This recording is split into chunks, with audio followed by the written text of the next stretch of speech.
soir et qui m'a relaté ces faits. Et à 14 heures, nous avons reçu l'information disant que la dernière a eu le bac. Et le père était tellement content qu'il a fléchi genoux, il pleurait de joie, il a béni le Seigneur, il a glorifié. Et nous tous, nous étions en train de glorifier le Seigneur. Et il va continuer pour dire, Éternel, merci. Tu m'as exaucé, ma dernière a eu le bac. Tous mes enfants sont bacheliers. Alors, ce qui me reste est concernant la santé. Je t'ai demandé que cette année, que cette histoire de tension artérielle, que ça finisse. Et tu m'as promis que cette année, on ne parlera plus de la tension artérielle. Donc voici ce qu'il va dire ce jour. Et ça, c'était le vendredi, et le lundi, il a piqué cette crise.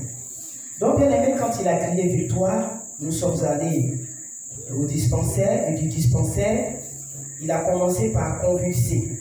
Et puis bon, on nous a conduits en ville. Et de la ville, nous avons continué à la capitale, c'est-à-dire à Abidjan. Mais pendant ce temps, il prenait le temps de se repentir. Il m'appelait et il me demandait pardon. Il dit, pardonne-moi tout ce que je t'ai fait. Et les frères et sœurs aussi qui nous avaient accompagnés à l'hôpital, lorsqu'il a piqué la crise, il les appelait à tout de rôle pour leur demander pardon, pour demander pardon à l'église, pour demander pardon au pasteur. Et le responsable de la délivrance qui était avec nous a dit que nous t'avons pardonné, l'église aussi de Papa t'a pardonné, le pasteur aussi t'a pardonné. Mais toi, pardonne-nous aussi, certainement que nous t'avons aussi offensé. Et bien aimé, nous sommes allés à la capitale. Et arrivé à la capitale, il continuait. Et il va m'appeler un jour, il va me dire que je vais rentrer à la maison, je vais voir tous mes enfants. Je vais voir mes filles, parce que nous avons 4 garçons et 2 filles. Et ils vont nous libérer, nous sommes allés à la maison. Il a cherché à voir ses filles. Les filles qui étaient avec le deuxième fils, ils sont venus et saluer les papas. Et il va bénir tous ses enfants, il va demander pardon à tous ses enfants. Et après cela, il va demander à voir tous ses petits-enfants. Et c'est ce qui a été fait. Et il a prié pour ses petits-enfants, il a béni ses petits-enfants. Et après cela, il va dire aux enfants que voici votre maman, soyez sages et obéissez à votre mère. Que votre maman est une femme très sage. Que j'ai constaté que quand elle donne des conseils, quand tu refuses d'écouter, mais à la longue, tu te rends compte que ce qu'elle a dit est vrai. Et tu es obligé de revenir encore sur sa décision. Et s'il vous plaît, je ne veux pas de querelle dans ma famille. Je ne veux pas de disputes. Soyez sages. Et bien aimé, les enfants ont dit, papa, nous avons compris, mais nous avons besoin que toi tu te reposes, que toi tu manges, que tu t'alimentes, afin de récupérer vite. Et bien aimé, c'est après tout cela que cet homme-là a piqué une crise entre minuit et 1h du matin, et nous sommes repartis encore au CH1. Et c'est là-bas le lendemain matin qu'il va m'appeler. Il dit, Anastasie, j'ai quelque chose à te dire. J'ai dit, oui, j'écoute. Il dit que je ne vais plus vivre.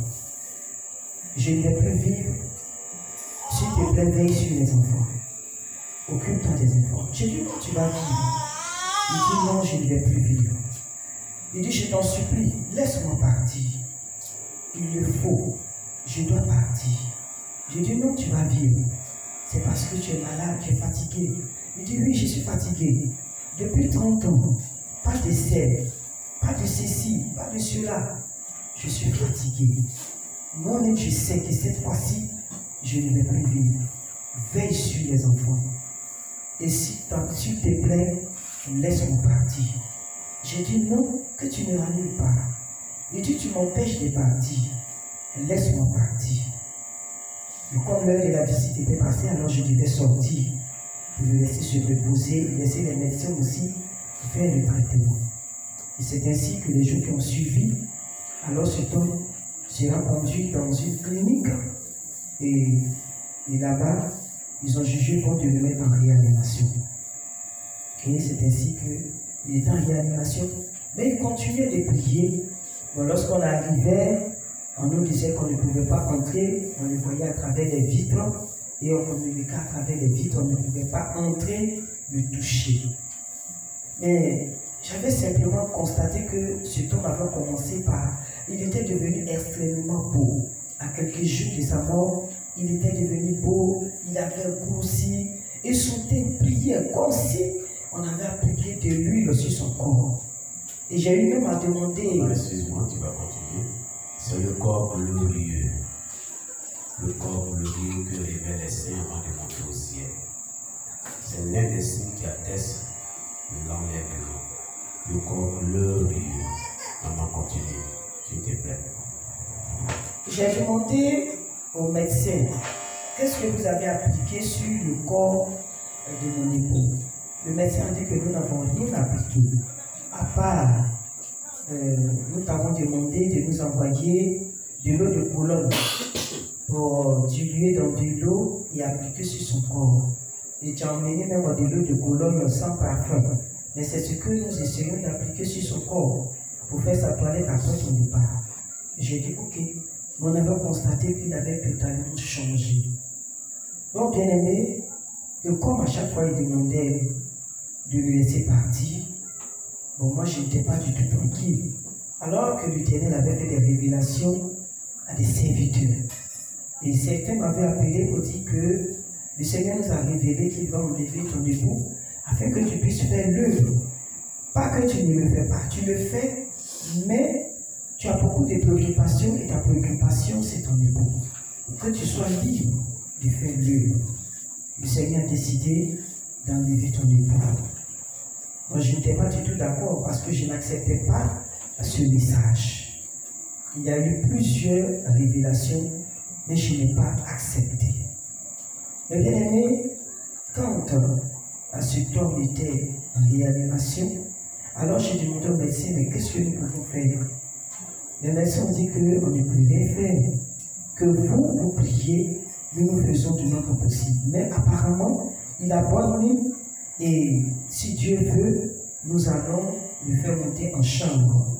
Et j'ai dit, il n'y a pas de problème. Donc, bien aimé, la famille avait décidé de prendre un moment de jeûne. Et nous avons prié. Et le Seigneur va me mettre à cœur de faire une offrande de rachat. Une offrande de rachat pour demander pardon à l'Éternel pour les prémices qu'il n'a pas données, pour la dîme qu'il a payée à moitié, pour les offrandes qu'il n'a pas données, pour les dons qu'il n'a pas fait, certainement à cause de la méchanceté ou à cause de l'égoïsme, de l'ingratitude, pour la cotisation dans les églises qu'il a refusé aussi de participer, pour ceux à qui il devait, certainement qu'il devait à certaines personnes, et qu'il a oublié de rembourser, ou bien même qu'il a eu à voler, en tout cas, des autres, certaines choses qu'il a eu à faire, que moi je ne sais pas, ou bien même que lui il a obligé. Alors l'Éternel a mis à mon cœur de faire une offrande de rachat. Et le pasteur qui était dans son temps quand il acceptait le Seigneur, alors j'ai appelé ce pasteur et j'ai expliqué ce que le Seigneur a mis à mon cœur de faire. Et c'est ainsi que le pasteur a donné son accord et j'ai expédié l'offrande de rachat. J'ai demandé à l'Éternel que si c'est parce qu'il doit, que jusque-là il n'a pas encore pardonné, alors que l'Éternel lui pardonne. Et s'il devait à quelques personnes, toutes les fois que ces personnes viendront vers moi, alors je vais rembourser ce qu'il doit. Donc je prends sur moi cette responsabilité de rembourser ce que je sais. Mais si je ne suis pas au courant, alors Père, que cela aussi entre dans le compte de l'oubli, ou bien que tu rembourses aussi à cette personne. Voici comment j'ai orienté cette prière en faisant cette offrande de rachat. Et c'est après cela que je vais encore prendre une autre position pour prier, pour rappeler à l'Éternel l'ouverture de son compte dans la banque de souvenirs et de reconnaissance de l'Éternel. Parce que nous avons ouvert un compte. Nous avons un compte dans la banque céleste. Donc j'ai demandé à l'Éternel que voici que ton serviteur a ouvert un compte dans la banque céleste. Et moi aussi, j'ai ouvert un compte dans la banque céleste. Donc, Éternel, nos enfants aussi ont ouvert un compte dans la banque céleste.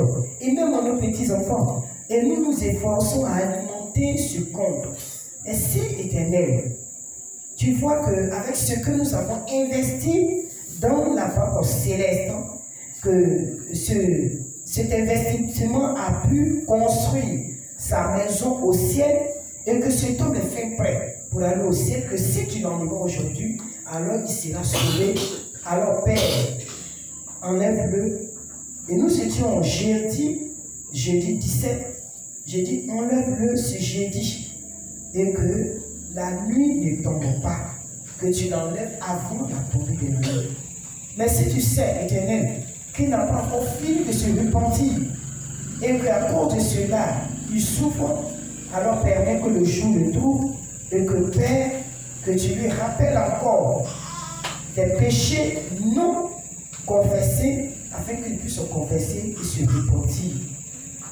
Voici comment j'ai formulé cette prière avec insistance. J'ai tellement insisté pour demander à l'Éternel que je lui vraiment un signe. Et c'est ainsi que, bien-aimé, cet homme-là va rendre l'âme au moment même où nous étions en prière. Il a rendu l'âme. Et moi, je ne savais pas. Et mon troisième fils a été interpellé. C'est lui qui est allé à la clinique pour voir. Et quand il est arrivé, les médecins ont dit qu'on ne sait pas comment vous expliquer, alors qu'apparemment, ça allait bien chez lui. Mais il a rendu l'âme. Et bien aimé, quand il a rendu l'âme, vraiment, c'est vrai que j'avais prié, mais au fond de mon cœur, je n'avais pas encore accepté sa mort. Alors que mon époux me suppliait de le laisser partir. Jusqu'à ce que l'Éternel aussi fasse une autre révélation à une autre famille pastorale. Et la maman va m'appeler pour me dire, laisse le monsieur là partir, c'est toi qui fais qu'il souffre. Tu l'empêches de partir. Il est fatigué. La séparation n'est pas facile. Mais il ne va plus vivre. Laisse-le partir, libère-le. Et même certains hommes de Dieu m'avaient dit que c'est toi qui avais la dernière cartouche. C'est toi que Dieu attend. Et c'est ce que tu vas dire que Dieu va poursuivre. Amen, maman. Monsieur Dieu, je vais dire quelque chose. Vous savez, c'est des faits que nous avons souvent expérimentés, nous autres aussi, et des faits que on a eu aussi écho dans les témoignages dans le passé. Cette grâce-là, elle est exceptionnelle que Dieu octroie à certaines personnes dont la relation est très profonde et approuvée par le ciel. Quand ces personnes sont attachées et qu'elles n'est pas attachée à une personne, Dieu demande la vie avant de prendre la personne. Vous comprenez? S'ils ne sont pas d'accord, Dieu ne peut pas prendre la personne. Dieu ne fait pas ça grâce à n'importe qui. Ce sont des personnes dont la vie et la relation avec Dieu est très profonde et très approuvée par le ciel. Je vous laisse oublier ce fait-là. Que c'est vrai, effectivement, quand les personnes ont une bonne relation avec Dieu, quand ils acceptent pas la mort de quelqu'un, Dieu plaide avec eux. Il faut laisser la partie. Il faut laisser la partie. Je vous laisse oublier ce fait. Maman, vous pouvez continuer.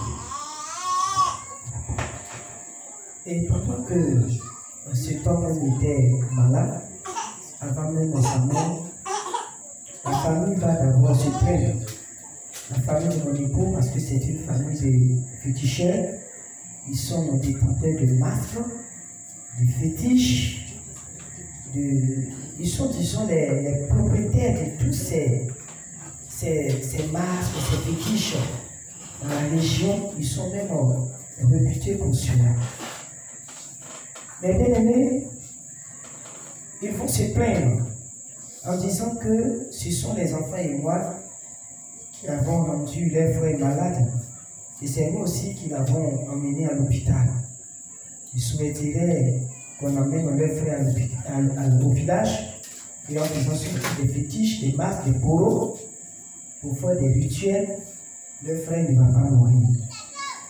Mais bien aimé, nous savions que quelqu'un qui souffre il a un problème d'hypertension. Et dans sa jeunesse, il a eu un problème de méningite lorsqu'il avait 15 ans. Il a fait 1 an au CH1. Et selon même les dits de sa mère biologique, il est né malade. Il était tout le temps malade. Donc, bien aimé, cet homme a beaucoup souffert dans la maladie et sa famille se plaignait. Mais les enfants et moi, nous avions décidé qu'il soit toujours à l'hôpital et qu'on veille sur lui parce que tout a été fait au village. Lorsqu'il avait la méningite, lorsqu'il était enfant, ils l'ont soigné, mais il n'a pas eu de résultat positif jusqu'à ce qu'il soit soumis à un régime pour lui permettre de vivre pendant un temps. Et j'ai béni le Seigneur parce qu'il a eu au moins cette grâce d'avoir des enfants et il a même vu ses petits-enfants. Et lorsque la première crise avait commencé, je ne pensais même pas que cet homme allait vivre jusqu'à ce jour. Et bien aimé, donc, quand il est décédé, sa famille va s'élever crier au scandale pour dire que nous avons tué le frère. Que s'il était venu au village, il ne serait pas mort. Alors la famille va décider, bon, quand il était en vie, c'était ton mari, tu l'as manipulé. Et c'est toi qui l'as amené à devenir chrétien. Nous ne sommes pas chrétiens, nous sommes féticheurs. C'est parce qu'il est devenu chrétien qu'il est mort. S'il n'était pas devenu chrétien, il n'allait pas mourir. Comme si les féticheurs sont éternels. Ah, ils sont Dieu. Le père est mort. Mon beau-père qui est en féticheur est décédé. Alors, quelle est cette parole? Elle est diabolique. Oh Seigneur Jésus, continue maman. Et bien aimé, la famille va décider, à cause du mariage traditionnel, la dot. Alors, ils ont décidé que je fasse le veuvage.